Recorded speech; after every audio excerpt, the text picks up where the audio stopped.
தமிழ்நாடு காங்கிரஸ் கமிட்டியின் புதிய தலைவராக மாணிக்கம் தாகூர் எம்பி நியமனம் செய்யப்பட்டுள்ளார். காங்கிரஸ் கட்சியின் அகில இந்திய தலைவர் மல்லிகார்ஜுன கார்கேவின் இந்த உத்தரவை கட்சியின் பொதுச் செயலாளர் KC வேணுகோபால் வெளியிட்டுள்ளார். தற்போது விருதுநகர் மக்களவைத் தொகுதி உறுப்பினராக செயல்பட்டு வரும் மாணிக்கம் தாகூர் 1975ஆம் ஆண்டு ஜூன் மாதம் 1ஆம் தேதி சிவகங்கை மாவட்டத்தில் உள்ள ஒரு எளிய குடும்பத்தில் பிறந்தார். பெங்களூருவில் சட்டப்படிப்பை முடித்த மாணிக்கம் தாகூர் 1994ஆம் ஆண்டு மாணவர் காங்கிரஸில் இணைந்தார்.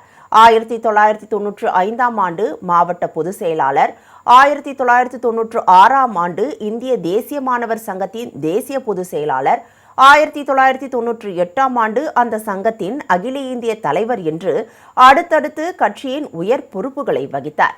2002ஆம் ஆண்டு முதல் 2005ஆம் ஆண்டு வரை இந்திய இளைஞர் காங்கிரசின் தேசிய பொதுச் செயலாளராகவும் 2006ஆம் ஆண்டு காங்கிரஸ் மத்திய தேர்தல் ஆணையத்தின் தலைவராகவும் விளங்கினார். 2009ஆம் ஆண்டு நடைபெற்ற தேர்தலில் விருதுநகர் மக்களவைத் தொகுதி உறுப்பினராக வெற்றி பெற்றார். அதைத் தொடர்ந்து 2019 மற்றும் 2024 ஆகிய ஆண்டுகளில் நடைபெற்ற மக்களவைத் தேர்தல்களிலும் விருதுநகர் தொகுதியில் நின்று வெற்றி பெற்றார்.